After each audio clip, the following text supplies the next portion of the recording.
Ես դրումբոնից եմ, տան վկայականս էլ չեմ վերցրել։ Հադրութից եմ, ես 20 թվականին տարանվել եմ Ստեփանակերտ, բնակվել եմ ընդ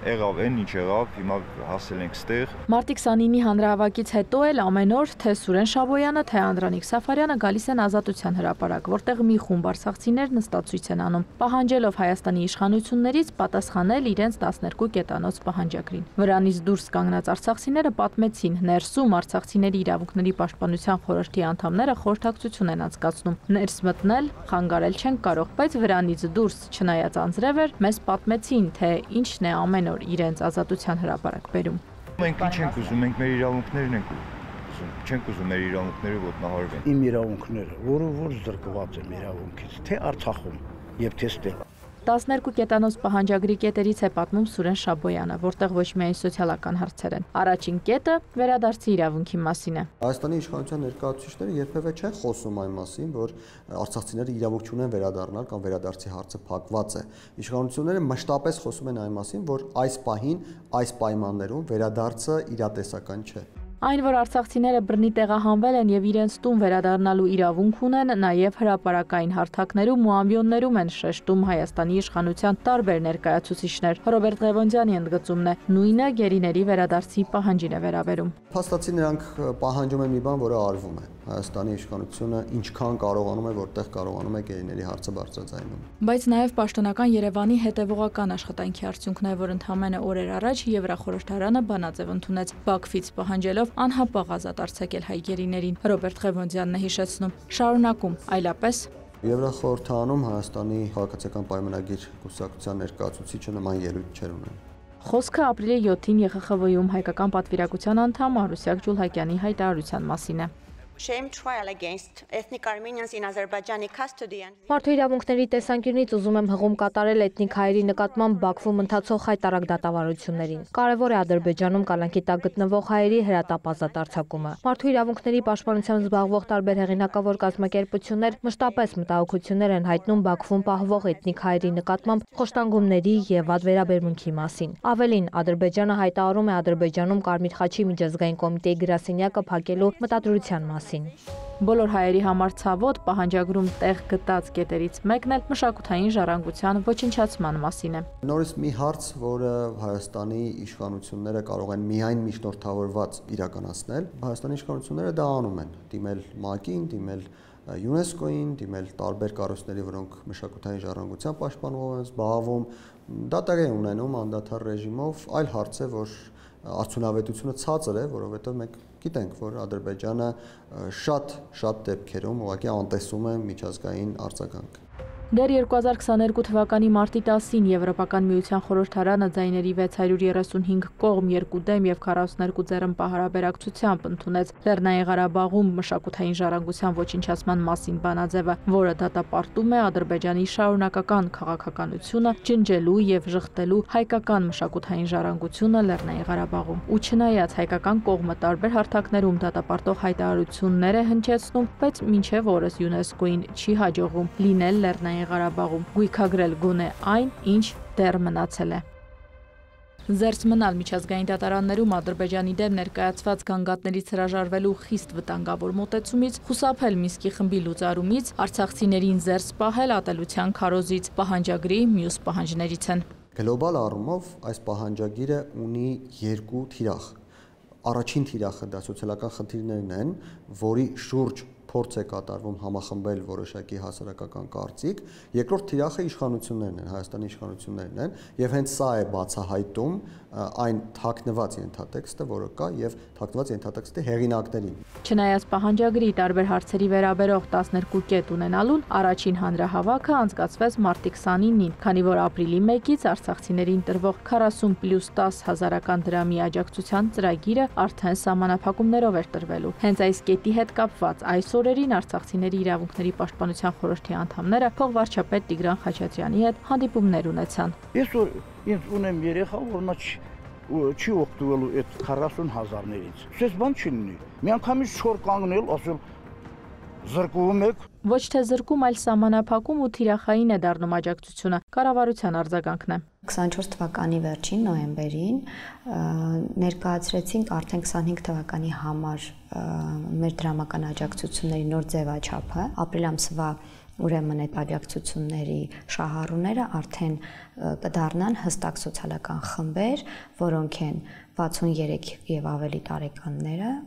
անչափահասները, առաջին, երկրորդ խումբ հաշմանդամություն ունեցողները եւ կերակրային կորցրածները։ Այդպես մինչև հուլիս, հետո այդ աջակցությունը կնվազի 10,000 դրամով։ 2023 թվականի հոկտեմբերին արցախցիների տեղահանության օրերին Հայաստանի կառավարության աջակցության ծրագրերը մեկնարկեցին։ Որոշվեց սկզբում միանվագ 100,000, ապա ամսական 40 + 10,000 դրամ սոցիալական աջակցություն տրամադրել բոլոր տեղահանված հայրենակիցներին։ Ոլորտային նախարարությունից նշում են. աջակցությունը անժամկետ չէ, չի լինում այդպես, այն փուլային է, հիմա հաջորդ փուլն է։ Ես ստանում եմ 120,000 աշխատավարձ, տանս վարձը 120,000 դրամ է, կոմունալ։ Կինը չի աշխատում, քանի որ երկու երեխան փոքր են, հիմա չգիտի ոնց են հասցնելու, պատմում է Անդրանիկ Սաֆարյանը։ Նաև չգիտի իր այդ աշխատավարձով ու երկու երեխային տրվող աջակցությամբ կկարողանա արդյոք օգտվել կառավարության ապրիլի 10-ին հաստատած նոր ծրագրից։ Ապրիլից գործող սահմանափակումներին զուգահեռ հենց ապրիլից կգործարկվի անցումային կարճաժամկետ նոր ծրագիր։ Սոցիալփոխնախարարը մանրամասնում է. Ընտանիքն է դառնում մեր աջակցության սուբյեկտը եւ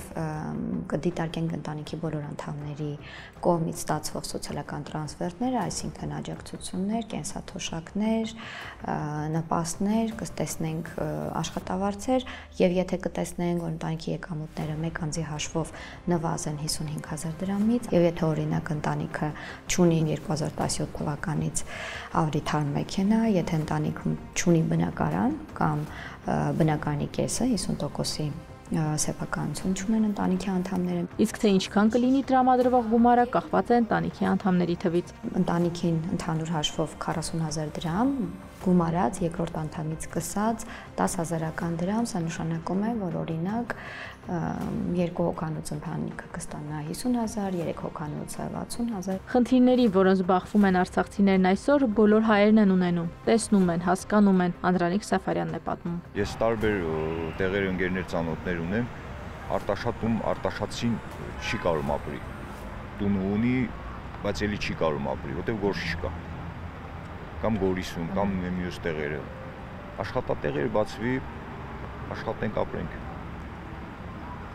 Մենք չի ես օրինակ իմ հայով չեմ ուզում ստեից եթամ, սա իմ հայրենիքն է։ Ինչու բնակարանային ծրագրից չեք օգտվում։ Սուրեն Շաբոյանը ասում է, չնայած հերթը չի էլ հասել, բայց չի էլ կարողանա, իր հաշվարկներն է ներկայացնում։ Երկու հոգի ենք ընտանիքում, 10 միլիոնով կգարա ստեղ բնակարան գնես։ Անդրանիկը սպասում է երկրորդ փուլի մեկնարկին, այդ ժամանակ կկարողանա դիմել։ Ծրագիրը փուլային է, ընտանիքի կարիքով ու երեխաների թվով պայմանավորված։ Երկրորդ փուլը հուլիսի 1-ից է մեկնարկելու։ Եթե դիմողները այնքան էլ շատ չեն, ինչի համար է պետք սպասել, սպասեցնել, փոխնախարարը բարձրացված հարցը տեղին է համարում։ Ես կարծում եմ, որ մենք կարող ենք օրինակ հուլիսի 1-ի շահառուների համար հենց այսօր էլ սկսեինք միջոցառումը։ Ու չնայած տուն գնել կառուցելուն Անդրանիկը կողմ է, բայց դեռ չգիտի, կկարողանա որտեղ։ Ես ապրում եմ Աբովյան քաղաքում, ընդեից կարող եմ իջնել քաղաք գործի։ Հրազդանից ես չեմ կարող ամեն օր գամ ստե գործի հետ։ Դիմել է նաև քաղաքացիություն ստանալու համար, էլի հերթի մեջ է, սպասում է։ Քիչ են կարող ինձ անեն, որ այդ հերթերը չլինի։ Ապրիլի 8-ի դրությամբ Հայաստանի քաղաքացիություն ստանալու համար դիմում է ներկայացրել 8609 անձ։ Նրանցից 7760-ն արդեն ստացել է քաղաքացիություն։ Քաղաքացիություն ստանալուն շատերն են դեմ, չնայած այն որևէ կերպ չի փոխում, ազդում ոչ վերադարձի, ոչ Լեռնային Ղարաբաղում ունեցած սեփականության իրավունքի վրա։ Անդրանիկի դեպքում, սակայն, Հայաստանի քաղաքացիություն ստանալը սկզբունքային հարց չէ։ Սուրեն Շաբոյանն ասում է, երբ վերջինը ինքը մնա, կփոխի անձնագիրը։ Կարծում են այս ակցիան չի շարունակվի, եթե կառավարությունը չասի, էս չէ, սենցա ու սենցա։ Կան դրա համար հանձնաժողով, որոնք զբաղվում են, էթում են, քննարկում են, թող նստեն քննարկեն, տենան ոնց կլինի, հարմար որ ժողովուրդը չմնան դուրս։ Խոսել բանակցելուն, ծրագրերը լավարկելուն կողմ է նաև կառավարությունը։ Փոխնախարարը վստահեցնում է, տարբեր ձևաչափերով հանդիպումներ, քննարկումներ, զրույցներ ունենում են, որոնց արդյունքում նաև փոփոխությունների գնում։ Օրինակը աջակցության վերջին ծրագրից է բերում։ Մեր գնահատականներով պատկերացում, որ 3000 ընտանիքի համար կարող է աջակցությունը գործել եւ 3000-ն ամենաառավել խոցելի հնարավոր ընտանիքների թիվը։ Բայց քննարկումների արդյունքում հանվել է 3000-ի սահմանափակումը, ինչքան էլ լինի այդ աջակցության չափորոշիչին համապատասխանող ընտանիք, բոլորն էլ կստանան աջակցությունը։ Մեզ հետ զրուցած արցախցիները փոխվարչապետի հետ հանդիպումից հետո խորհրդի անդամների կողմից իրենց փոխանցված մտահոգությունն են ներկայացնում նաեւ։ Ասում եմ, մի ամիս կավելացնենք, վրանը հանեք։ Փոխվարչապետը ընդ շեշտել է, որ վրանը վերցնենք մի ամիս է կերկարացնենք 50։ Չգիտենք էդի որպես ծաղրի միջոց հասե կատակար է։ Նման առաջարկ եղել է, թե մենք 2 օր շարունակել ենք խոսել։ 2 հանդիպումների ընթացքում իրենք հնչեցրել են տարբեր նկատառումներ։ Ասել են, որ ունեն կոնկրետ առաջարկություններ եւ այդ 2 հանդիպումները բավարար չեն այդ առաջարկությունները քննարկելու համար։ Եվ ասել եմ, եթե ժամանակ է պահանջվում, որ մենք շարունակենք մեր քննարկումը եւ ձեր առաջարկություններից նրանք, որոնք որ օբյեկտիվ են, ռացիոնալ են, դրանք հաշվի առնելու ուղղությամբ աշխատենք, գանք ընդհանուր հայտարարի, մենք կարող ենք 1 ամիս ոչինչ չանել, այսինքն շարունակել 1 ամսվա ընթացքում աջակցությունը նաև նրանց, ում մենք հիմա նախատեսում ենք ապրիլի 1-ից, կամ արդեն իսկ ընդունված որոշում նախատեսված է, որ իրենք այդ աջակցությունը չեն ստանալու, եւ դա բավարար ժամանակ է, որ մենք կարողանանք մեր հետագա անելիքները որոշել։ Արցախցի զրուցակիցներից խոսքում կարմիր թելով միտքն էր, թե Հայաստանում ուզում են, որ իրենք գնան Հայաստանից։ Ռոբերտ Ղևոնդյանի դիտարկմամբ հասարակության մեջ այդպիսի ընկալում հատուկ է ձևավորվել։ Այդ որոշակի խնդիրը առաջացել է եւ պաշտպանվում է ինչ որ մի քաղաքական դաշտի դերակատարներից որևէ մեկի կողմից, հավանաբար այն պատճառով, որպեսզի հետագայում հնարավոր լինի դրա վրա ինչ որ գործողություններ իրականացնել, օրինակ այնպիսի լրատվականների կողմից, որոնք հետագայում խնդիր են ունենալու իրենց կոչով մարդկանց հանել փողոց ընդդեմ իշխանությունների։ Կառավարությունից տարբեր հարթակներում այդ դիտարկմանը անդրադառնալիս նշում են, եթե նման ցանկություն լիներ, ապա ծրագրերը ու բոլորը լավարկելու պատրաստակամությունը չէր լինի, թվեր են ներկայացնում։ 113,900 անձ միանվագ ստացել է 100,000 դրամ, ընդհանուր 11.4 միլիարդ դրամ։ 2023-ի հոկտեմբեր եւ նոյեմբերին առաջնային սպառողական ծախսերը հոգալու համար 95,000 անձ ստացել է 50,000 դրամ, ընդհանուր 9.5 միլիարդ դրամ։ 2023-ի հոկտեմբերից 40 + 10,000 դրամի շրջանակում տրամադրվել է 85 միլիարդից ավելի դրամ։ Պետական պատվերով հիվանդանոցային ծառայությունների համար այս ընթացքում տրամադրվել է 8 միլիարդ դրամ։ Միջին մասնագիտական ու բարձրագույն կրթության ծրագրերով ցուցաբերված աջակցության գումարը գերազանցել է 1.4 միլիարդ դրամը։ Այսպիսով 2023 թվականի հոկտեմբերից մինչև այսօր պետական բյուջեի միջոցներից հատկացվել է ավելի քան 115 միլիարդ դրամ։ Տիգրան Խաչատրյանի ընդգծմամբ 85-ից 90%-ը պետական բյուջեից, քանի որ չեն սպասել դոնոր կազմակերպություն լինի, նոր ծրագիրը իրացնեն։ Տեսել են անհրաժեշտությունը, մեկնարկել է ծրագիրը։ Թե Հադրութի Անդրանիկ Սաֆարյանը, թե Դրմբոնցի Սուրեն Շաբոյանը կշարունակեն գալ Ազատության հրապարակ, որ իմանան որն է լինելու հաջորդ քայլը, բայց նաև իրենք իրենց անունից ավելացնում են։ 5 ղեկավարները ցել ստեղ գա, ատելությամբ են շատ նայում, որ ինչու են հայտնվել ստեղ, ով է մեղավոր։ Թե դու ես եղել ջուր ղեկավարը կամ եղել ես շրջանի ղեկավար կամ եղել ես հանրապետության նախագահ, այսօր վարակյաց կյանք ես տանում, ժողովրդին հասցրել ես ստեղ, հիմա սենց հայլնում։ Ինչ-որ մեկը մեզ հետաքրում ասते չէ իշխանապողություն կամ ներաշրջում կամ այսինչ չկա նման բան, ես փախստական չեմ, սա իմ հայրենիքն է։